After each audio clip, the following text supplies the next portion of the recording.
Hello, friends. This is Dave Hurwitz, executive editor at ClassicsToday.com, here with Composer's Footprints, or in this case, I think I should say Hoofprints, because we're talking about Bruckner.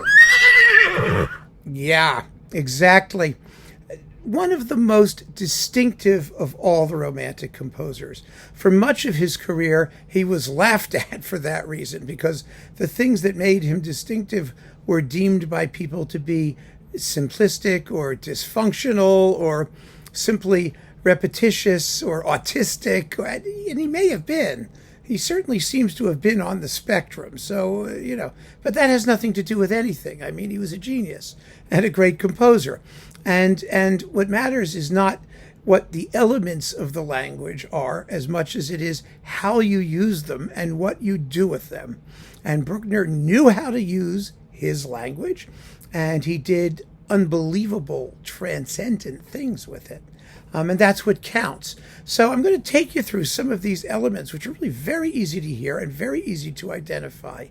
And it is true to say, and you can't get around it, that Bruckner was formally stiff. He worked to a pattern, and I mean I don't. There's nothing wrong with. Again, it doesn't matter. What matters is how well the pattern works. Well, he definitely was formulaic. He was. He was rigid in his religious belief, absolutely rigid in his personal life, in his personal feelings and habits. He was obsessive compulsive, and you could hear that. All of which makes for some really incredibly fabulous music. The first thing you need to know about Bruckner is that his music never moves quickly. I mean, maybe in the middle section of the scherzo of the Ninth Symphony, he finally speeds up to something. But basically, his basic tempo is always magisterial, slowish. And you just have to get used to that. But he understood that if he's going to be slow, he had to be big. And he is big, because in music, slow means big. It takes time. But also big in terms of dynamic range, big in terms of vision and grasp. And he had a style of great purity. I mean, it was uncorrupted by anything around him or any outside influence. It was hermetically sealed. And once you understand what it is and begin to hear how he uses it, you can very easily fall under its spell, because it really is hypnotically beautiful. You just can't compare it to other works of the classical style, that is Haydn, Mozart, Beethoven, Brahms, those people, or even Wagner. I mean, who he's supposedly most resembled in terms of his extended length, and he adored Wagner, but he doesn't sound like him. He really doesn't. He had his own way of thinking about things, and the symphony was for him the highest and greatest means of expression, and it was for him almost, probably definitely, a form of worship. His music is all religious in inspiration, even if it doesn't have words. And so it needs to be taken seriously in that sense. I mean, you don't have to take religion seriously if you don't want to, but his music needs to be taken seriously, because the intent behind it was really the highest and best form of activity that he knew. And that's admirable, and it's touching, and his music is both of those things. So, what are some of the things that you hear when you listen to a Bruckner symphony? Well, let's talk about a couple of the recurring sounds that we'll hear. First, you hear big unison melodies. Unison means everybody plays the same thing at the same time, usually without harmony. And that's exactly what you get throughout his symphonies, these huge roaring tunes that the entire orchestra just jams at you. And then often followed by or in tandem with chorales. You know, a chorale is a solemn piece in closely worked harmony of religious nature, usually. A hymn, in other words, a hymn tune, beautifully harmonized, mostly played by the brass. One of the things that Bruckner did that most people don't realize, is that he's not regarded as a revolutionary in his handling of the orchestra, but in one sense he was. He added a third trumpet very early on in his career when everyone else was using two trumpets in the orchestra. Even Tchaikovsky at his craziest used two trumpets. Bruckner used three. He used three because he wanted harmony. He wanted full harmony in each piece of his brass section, the horns, the trombones, and the trumpets. And so he could create absolutely glorious brass harmonies just because of that extra trumpet. It's an interesting fact about the history of orchestration. Brahms never used more than two, almost never. Dvorak almost never used more than two. Bruckner always used three. So that's something to keep in mind when you hear his brass writing. And here's an example of a unison thing followed by a chorale. It comes from the beginning of the Fifth Symphony. There's a huge upward arpeggio, da da da da da da da, da from the full orchestra, and then the brass come in with a chorale. That's something. Those two kinds of music, not necessarily together, but either together or separately, you will hear constantly in Bruckner's music. So here it is.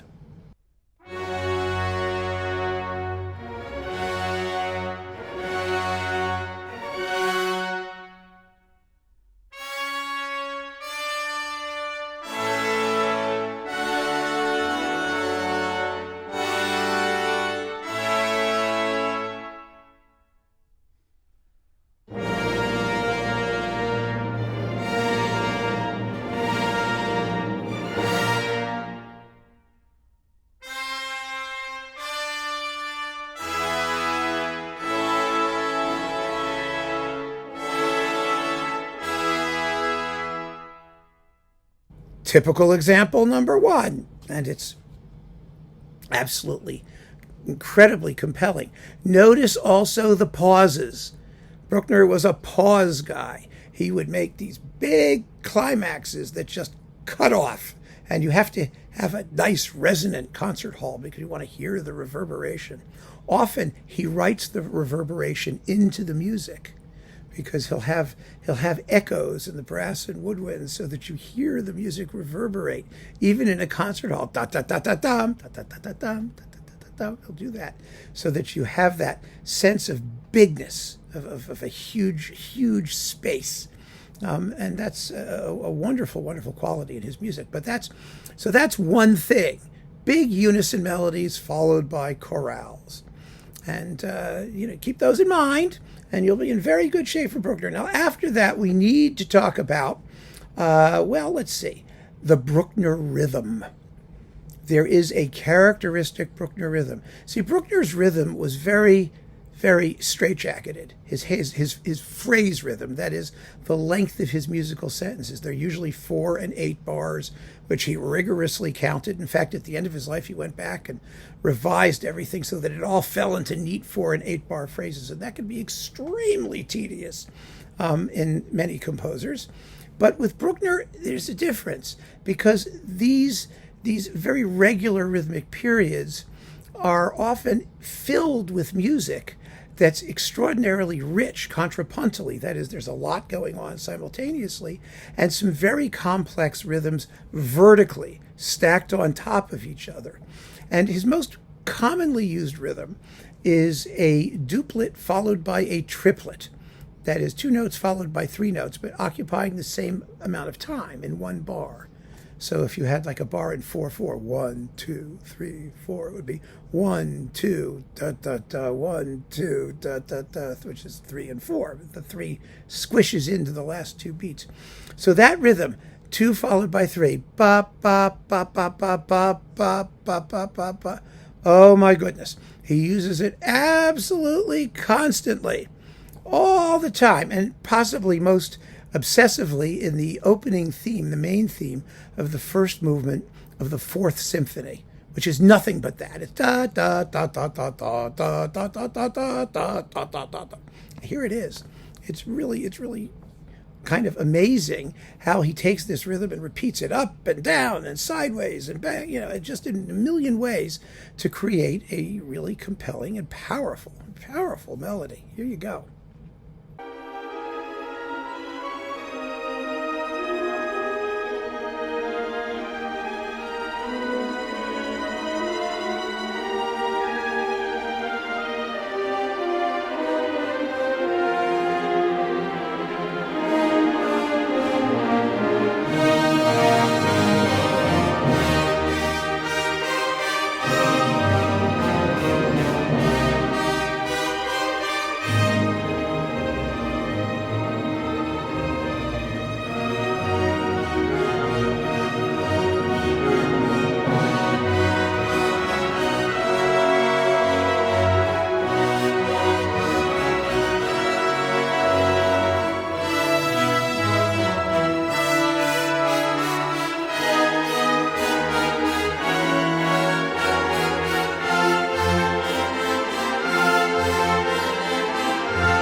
So he uses that rhythm so obsessively that it's become known as the Bruckner rhythm.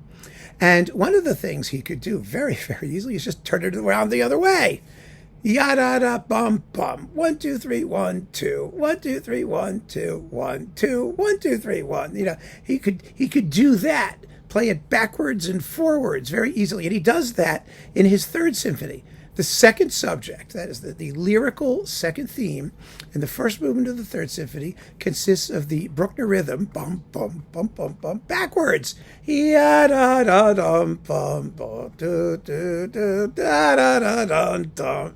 And then he turns it frontwards, dum, bum, ba da da dum, bum, ba ba ba. He has a great deal of harmonic freedom. So he's able to repeat these rhythms constantly without them getting boring. He changes the scoring, he changes the harmonization, and he changes the richness of the texture. So here's the second subject from the third symphony, which features the Bruckner rhythm, bum, bum, bum, bum, bum, played backwards, dum, bum, bum, bum, bum. It's just marvelous how he does these things, actually. And they're fun, they're easy to hear. And people ridicule him because it's easy to hear. So they think he's writing, children's music, but it's not. It isn't at all. It may be easy to hear, but it's wonderful to hear. Here you go.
So that gets you through a lot of Bruckner. There's a section in the first movement of the Eighth Symphony where it sounds like a needle's getting stuck on a record. It goes da da da da da da da da da da da da da da da da da. It does that for like 10 minutes. No, I'm just kidding. It does that like a lot. A lot. But actually, the funny thing about it is that if you hear what's happening underneath it, things are happening slowly. Everything happens slowly, but they're happening. It's actually not the same. I remember the first time I heard it, and if you only listen to the surface, to the top of the music, you may be fooled into thinking that it's very placid, that nothing's going on. But no, you can't. You have to listen down through the texture to hear what's happening, even in these passages that seem to be merely repetitious. So that's the Bruckner rhythm, which is a wonderful thing to keep in mind. The other thing that he does constantly, especially in his quick movements, is inversions. He never met a tune that he didn't like to hear upside down as well as right side up. It's very similar to what he does with the Bruckner rhythm, right? You hear it forwards and you hear it backwards. At the end of the day, these are all contrapuntal devices, things that you use when you're writing music with multiple parts. They help to create textural interest and develop the music. Bruckner was not a big development kind of guy. We'll get to that in a minute. I'll explain what I mean. But he loved to do simple things to manipulate his themes and make them sound interesting. And one of those things is to turn them upside down. And quite often, he plays the right side up version and the upside down version together simultaneously so you can hear it. He's very kind to his listeners. He wants you to hear what he's doing. And he does it slowly enough and cleanly enough so that it's hard to avoid. Here is the moment. It's the recapitulation, the return to the opening in the first movement of the Seventh Symphony. The original tune is in the cellos, the lower strings, but in the violins and flutes, they're playing it upside down. And at exactly the same time, note for note. So you can hear it very, very plainly. Here you go.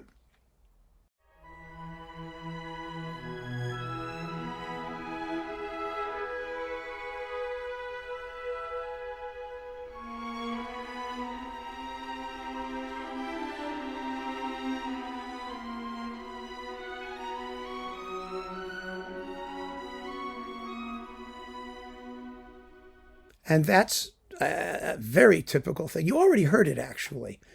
You may recall the opening theme of the Fourth Symphony in the Bruckner rhythm. Ya da da da da dum. And then the trumpets respond with dum bum bum bum bum bum da da da da da bum bum bum bum bum.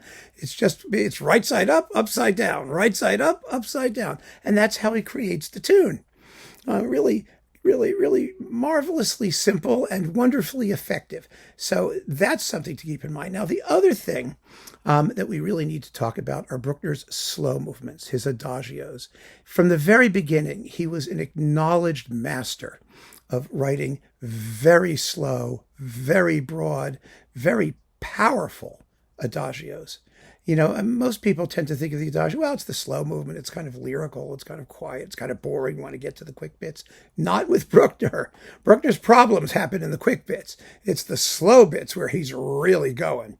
I mean, that's where he creates unbelievable tension and power and transcendental climaxes that just, the heavens open. You know, his biggest, loudest moments are all in his slow movements. It's really extraordinary that way. And there was no composer before him who was able to, sort of hit that spiritual or transcendental element as effectively as Bruckner did. It was part of his being. It was how he lived. And he writes that into these movements. And I'm going to play for you the opening theme of the slow movement of the Seventh Symphony. I mean, the brooding darkness, the groping towards salvation, the chorale type melodies, they're all there. And they immediately cast a spell, which is incredible. I mean, they're the opposite of boring. They're hypnotically compelling. They really are. And they're exceptional. If you get a chance to take your time and really, really listen to them. So here's the opening of the Seventh. It's just gorgeous. These are all the Georg Tintner recordings, by the way, on Naxos, which are often quite fine, although I don't always agree with the additions that he used. And we're not getting into that in this talk. There are multiple versions of some of these symphonies, and I've already done a talk on which are the preferred ones, so you can go watch that. Anyway, here is the opening of the slow movement, the second movement of the Seventh Symphony.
It's extraordinary. There's nothing like it in all of music. And you may want to keep in mind that little excerpt is about 3 minutes long. I mean, the whole movement can be close to 25, 26 minutes long. But the point is that big extended melody is as long as whole movements in the classical period. You know, Haydn and Mozart wrote movements that are not longer than that. So did Beethoven. You know, but this is just one theme in the adagio of the seventh, and there are actually two contrasting sections, and each time they come back, they're extended and they get bigger and louder and longer. It's quite remarkable. So every single one of Bruckner's slow movements is special. No two of them are exactly the same. Formally, in terms of shape, they often follow the same shape, but the material and the way that he treats the material and the effect that they have is individual to each work. And they are really, really, really special.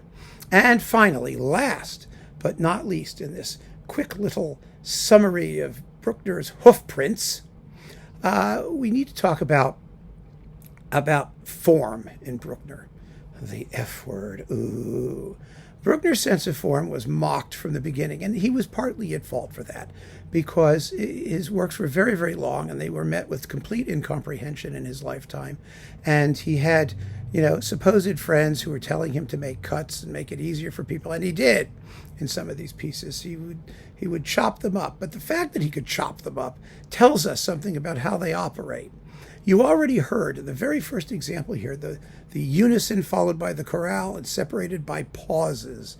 Bruckner's form owed something to the idea of classical sonata form. That is, you have an exposition, which presents your themes, a development that does things with the themes, and a recapitulation that repeats the themes. He sort of does that. But that's not the most important thing about his handling of form. One of the novelties that he introduced was, instead of having two main theme areas or subject areas, he always has three. The first is the main idea of the movement. It could be very lyrical, as in the seventh, or it could be rhythmic, as in the sixth, or nasty, mean, and threatening, as in the eighth. I mean, they can all be different. The second one is usually a lyrical, what he called the song theme, the song period. And then the last one is usually it's usually loud or dance-like, and harmonically very primitive sounding, kind of a primal rhythm thing, as his third subject. Usually they fall into those categories, but to think of them in terms of sonata form does not help one. It really doesn't. I mean, you don't have to know anything about sonata form. What you need to know is that Bruckner was modular. Each of his theme groups is its own area, sometimes separated by pauses, or a climax that builds and goes nowhere and then comes back. They were very, very distinct, and he keeps them distinct. So when you get to the development section, you don't really hear things combined so much as you do hear them manipulated individually. Often in the original order we heard them, but not always. And the modules, that is the length of time that a particular rhythm or idea can be operated on, may or may not fit the actual length of the recapitulation or the development or the exposition. Sometimes they overlap in interesting ways. That happens, for example, in the Eighth Symphony. There is a modular element consisting of the first theme of the first movement, which takes over what is nominally the development section, just continues right into the recapitulation, and it's a separate module, and it overlaps what would be the sonata form idea of form. And that may sound terribly complicated, and I just throw it out there, because what I want you to listen for when you hear these pieces is not well, where are we, like in what would be a Brahms symphony, but rather, what is the music doing in terms of its own material, in terms of the way Bruckner handles his own material, how long he handles his material, and for what purpose. So I'm going to play you a small little modular bit. It comes from the finale of the Seventh Symphony, and it consists of a unison thing, what you call dancing elephants, actually, because the whole orchestra is clumping around. and so it's a big unison thing, and it's a chorale that follows it after a pause. There's no transition. Bruckner did not often write transitions. He just stops and moves on to something else. Then he stops and moves on to something else. It's like Legos being put together into larger pieces separated by space between them. So here is that section, and think of it in terms of this idea of musical modules, musical clumps of related material separated into, separated from the other clumps. And that's intentional. That's the point. You have to just accept it. It's what he does. There's no reason to say, oh, he can't make a transition, or he doesn't, develop things really or combine them. Well, that's not his game. His game is to work the way he does it. And here are 2 modules.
So you see, and individually they're marvelous, and they don't create a sense of forward momentum to a goal the way that you would hear in, Haydn, Mozart, Beethoven, Brahms, Dvorak, Tchaikovsky, and just about everybody else.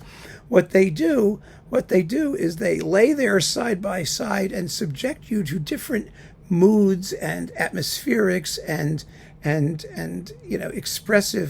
expressive ideas until he gets to the point where he's had enough and then it stops. And when it stops, Bruckner's endings to his finales are often regarded as somewhat less satisfying, for example, than the endings of his first movements, which have sometimes a lot more bang for your buck. Normally what he does at the end of a symphony is he'll either bring back the theme of the first movement or combine all the themes that we've heard so far, this giant contrapuntal fanfare, and then it will simply have a beautiful final chord, and that's the end of it. But the finale in Bruckner is not the heart of his symphonies, mostly. There are exceptions, but mostly. The big exception is the Fifth Symphony, where the finale is the entire apotheosis and raison d'etre of the piece. But in most of his other symphonies, they're not finale symphonies. And that's an interesting fact that you need to know, because there's no reason why symphonies have to have the ultimate climax in their finale. In most of the classical period, that's not what happens. It doesn't happen in Haydn and Mozart, and it very seldom happens in Beethoven. The one big finale symphony in Beethoven was the first finale symphony in Beethoven was the Fifth. And before that, all of his symphonies had the biggest and most complex music in their first movement, and they became progressively lighter till you get to the finale. That's true of all the classical composers too. And it's true of Brahms for the most part as well. His first was a finale symphony in the spirit of Beethoven's Fifth. The second isn't, the third isn't, the fourth, it's kind of interesting. It's an interesting case. But you see, you have to have the right set of expectations when you listen to Bruckner. And his finales are satisfying in that they sum up what was going on in the symphony, but the heart of his symphonies are always the slow movements. Always. The biggest climaxes are always in the slow movements, and the most extended and intense music is in the slow movements. And so that's something that you need to understand and adjust to when you listen to Bruckner. And having made that adjustment, you're gonna love him. I guarantee it. So that's it. Those are Bruckner's Hoofprints, and some of them. There are many others. Many others. You may think it's very simplistic to boil them down to just these few examples, but I selected them carefully for their importance. But there are many more things we could say about him, because he had a much bigger vision than just these few points of emphasis. But I think they'll give you a good sort of roadmap to what to expect when you listen to the symphonies and things to listen for. So keep on listening, friends. Thank you so much for joining me. Take care.